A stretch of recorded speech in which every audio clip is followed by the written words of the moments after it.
இன்றைக்கி நம்ம பார்க்க போகிற ரெசிபி நார்மலாக டிஃபனுக்கெல்லாம் பூரி எப்படி ரெடி பண்ணுவீங்கன்னு தாங்க. பூரி செய்கிறது ரொம்ப ஈஸி, அது எல்லாருக்குமே தெரியும். கண்டிப்பாக பூரி செய்ய தெரியாதவங்க இருக்க வாய்ப்பே இல்லை. ஆனால் அந்த பூரியில் எல்லாம் புஃப்னு வர்றது தான் அதில் உள்ள டாஸ்கே. அந்த மெயின் டாஸ்க்கை நம்ம சக்ஸஸாக செய்யணும்ல, செஞ்சால் பூரி பஃப்னு வரணும். அப்போதான் சாப்பிட்றதுக்கு டேஸ்ட்டே அல்டிமேட்டாக இருக்கும். கண்டிப்பாக இந்த மாதிரி ரெடி பண்ணி பாருங்கள். ஒரு பூரி கூட பஃப்னு இல்லாமல் சப்பி போய் வராது. கண்டிப்பாக இந்த மெத்தடில் நீங்கள் பூரி ட்ரை பண்ணி பாருங்கள். நீங்கள் போடுற எல்லா பூரியுமே பஃப்பாக வரும், சாப்பிட்றதுக்கும் செம்ம டேஸ்ட்டாக இருக்கும். இந்த பூரி ரெடி பண்ணுறதுக்கு நான் ஒரு அகலமான மிக்சிங் பவுல் எடுத்து அதில் 2 கப் அளவில் கோதுமை மாவு சேர்த்து கொஞ்சமாக நெய் சேர்த்து தேவைக்கேற்ற தண்ணி விட்டு நல்லா பூரி மாவு பதத்துக்கு பிசைஞ்சு எடுத்துக்கிறேன். நீங்கள் இதில் நல்லா பிசையணும், அழுத்தம் கொடுத்து பிசையணும். சப்பாத்தி மாதிரி சாஃப்டாக இருக்கக்கூடாது, கொஞ்சம் கட்டியாக இருந்தால் தான் பூரி உப்பி வரும். கொஞ்சமாக தண்ணி சேர்த்து நல்லா உப்பி வர்றது மாதிரி நல்லா பிசைஞ்சு கட்டியான பதத்துக்கு எடுத்துக்கோங்க. பூரிக்கு எப்போவுமே நாம் ஊற்றுற தண்ணி அளவு தாங்க மேட்ரு. நாம் தண்ணி அளவு கரெக்டாக சேர்த்தோன்னா கண்டிப்பாக எல்லா பூரியும் பஃப்னு வரும். தண்ணி அளவு லைட்டாக மிஸ் ஆச்சுதுன்னா கூட உங்களுக்கு அந்த பூரி பஃப்னு வராது. அதனால் தண்ணி அளவை பார்த்து பக்குவமாக கரெக்டாக சேர்த்துக்கோங்க. இதுக்கு சப்பாத்தி மாவு மாதிரி ரொம்ப பிசையணும்னு எல்லாம் இல்லைங்க. பிசைகிறது சப்பாத்தி மாவுக்கு நல்லா பிசைஞ்சாதான் சப்பாத்தி கரெக்டாக வரும். ஆனால் பூரிக்கு பிசைகிறதில்ல, தண்ணி கரெக்டாக இருந்தால் போதும். நீங்கள் பிசைகிறது கம்மியாக இருந்தால் பிரச்சனை இல்லை.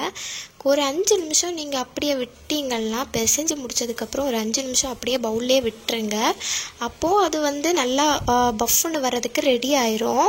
அந்த டைமில் நீங்கள் உருட்டி அதை பொரிச்சு எடுத்தீங்கன்னா பூரி சூப்பராக வரும். கண்டிப்பாக இந்த மெத்தடில் ட்ரை பண்ணி பாருங்கள். எல்லா பூரியுமே பஃப்பாக வரும், ஒரு பூரி கூட உப்பல் இல்லாமல் வராது. கண்டிப்பாக இந்த மெத்தடில் ட்ரை பண்ணி பாருங்கள்.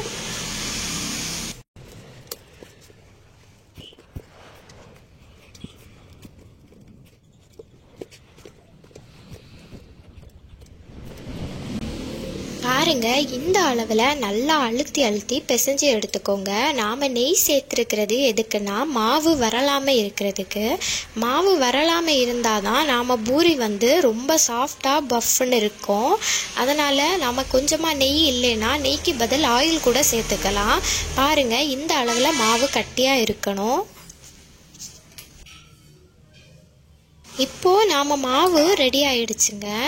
இதில் கொஞ்சமாக மேலோட்டமாக ஆயில் இல்லைன்னா நெய் கொஞ்சமாக தடவி விட்டுக்கலாம். அப்போ தான் மாவு எவ்வளோ நேரம் ஆனாலும் வரலாமல் அப்படியே இருக்கும். கண்டிப்பாக நெய் இல்லைன்னா ஆயில் தடவி விட்டுக்கோங்க. நாம் இந்த அளவில் எல்லாத்தையும் நல்லா ரெடி பண்ணி முடித்ததுக்கப்புறமா ஒரு மூடி போட்டு ஒரு 5 நிமிஷம் மூடி வச்சுக்கலாங்க. அப்புறமா இந்த மாதிரி ஒரு தட்டு எடுத்துக்கோங்க. நீங்கள் ரெடி பண்ணி வச்சுருந்த மாவில் இந்த மாதிரி சின்ன அளவுகளில் உருண்டை பிடிச்சி வச்சுக்கோங்க. அப்போது உங்களுக்கு பூரி மேக்கரில் வச்சு எடுக்கிறதுக்கு கொஞ்சம் ஈஸியாக இருக்கும். அதுக்கு தான் இந்த மாதிரி பண்ணுறது.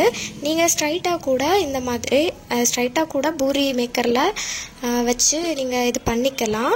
அப்படி இல்லைன்னா இந்த மாதிரி ரெடி பண்ணி வச்சிங்கன்னா உங்களுக்கு அந்த டைமில் செய்கிறதுக்கு கொஞ்சம் ஈஸியாக இருக்கும். அதுக்காக தாங்க.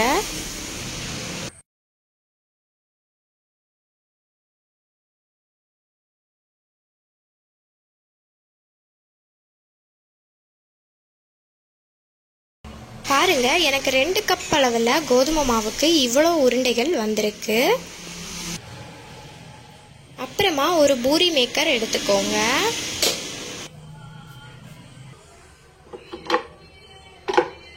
பூரி மேக்கரில் கண்டிப்பாக கொஞ்சமாக ஆயில் இல்லைன்னா கொஞ்சமாக நெய், அதுவும் இல்லைன்னா கொஞ்சமாக கோதுமை மாவையாவது தூவி விட்டுக்கோங்க. இல்லைன்னா 2 பக்கமும் நல்லா ஒட்டி பிடிக்குங்க, உங்களுக்கு கொஞ்சம் கஷ்டமாக இருக்கும். அதனால் கண்டிப்பாக இது 3ல் ஏதாச்சும் ஒன்றையாவது சேர்த்துக்கோங்க. அப்புறமா ஒரு உருண்டைகளாக இந்த மாதிரி வச்சுக்கோங்க. உருண்டைகள்லேயும் எண்ணெய் கொஞ்சமாக இல்லைன்னா மாவு கொஞ்சமாக தடவிக்கோங்க. அப்போதான் நம்ம வைக்கும்போது கரெக்டாக வரும்.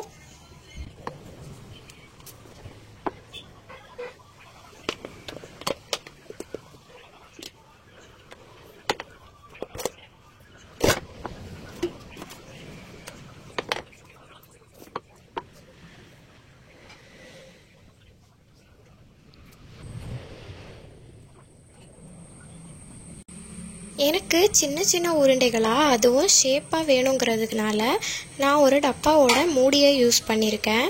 உங்களுக்கு அப்படியே பெரிய அளவில் இருந்தால் போதும், ஷேப்பெல்லாம் வேணாம், ரவுண்டாக க்ளீனாக ஷேப் இருக்க வேணாம் அப்படின்னா நீங்கள் அப்படியே பொரிச்சு எடுத்துக்கோங்க. எனக்கு கொஞ்சம் நீட்டான பூரி, மினி பூரி ஷேப் கிடைக்கணுங்கிறதுக்காக நான் இந்த மெத்தடை யூஸ் பண்ணியிருக்கேன்.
அப்புறமா ஸ்டவ்வில் ஒரு கடாயை வச்சுக்கோங்க. அதில் தேவையான அளவில் எவ்வளோ தேவையோ அவ்வளோ எண்ணெய் சேர்த்துக்கோங்க.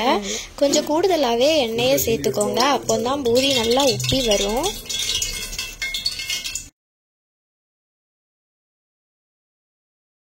எண்ணெய் நல்லா சூடானதுக்கு அப்புறமா இப்படி ஒரு ஒரு பூரிகளாக போட்டு பொரிச்சு எடுத்துக்கோங்க.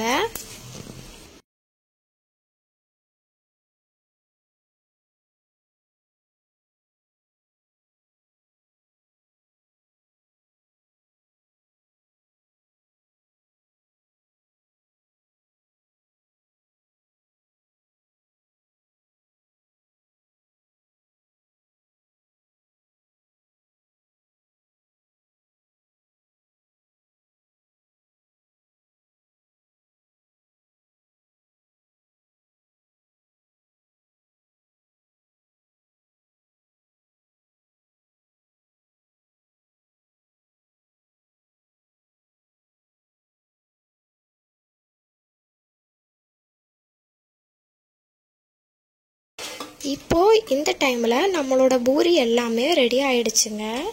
இந்த டைமில் ஒரு சின்னதாக ஒரு தட்டு இல்லைன்னா ஏதாச்சும் பவுல் எடுத்துக்கோங்க. அதில் நாம் ரெடி பண்ணி வச்சுருக்கிற பூரிகளை ஒன்றொன்னா சேர்த்துக்கோங்க. பாருங்கள், இப்போது நாம் பூரி ரெடி ஆகிடுச்சு. ரொம்ப டேஸ்டியாக இருக்கும். கண்டிப்பாக ட்ரை பண்ணி பாருங்கள். உப்பி வந்தால் தான் பூரிக்கு டேஸ்ட்டே கொடுக்கும். உப்பலைன்னா பூரியோட டேஸ்ட் கிடைக்காது. இது கூட குருமா இல்லைன்னா உருளைக்கிழங்கு மசிச்சதை சேர்த்து சாப்பிட்டு பாருங்கள். செம்ம டேஸ்ட்டாக இருக்கும். கண்டிப்பாக ட்ரை பண்ணி பாருங்கள். ஒரு பூரி கூட உப்பாமல் வராது. எல்லாமே உப்பலாக பஃப்பாக வரும். பாருங்கள் எவ்வளோ உப்பலாக இருக்குதுன்னு. கண்டிப்பாக ட்ரை பண்ணி